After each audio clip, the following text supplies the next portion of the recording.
welcome back to the Elated Elephant. Thank you so much for stopping in today.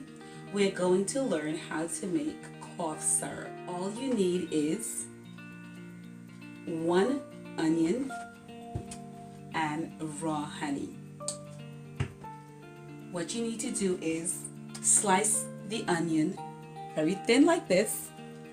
You're going to take your raw honey and you're going to pour it over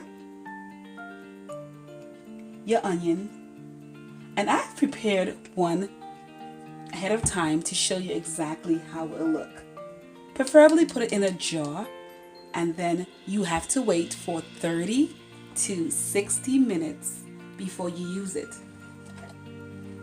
Then you just take the honey, let it run out like this.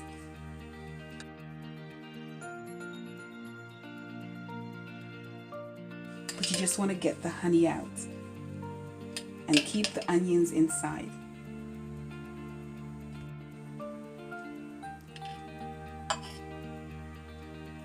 Cover it. And there you have your cough syrup.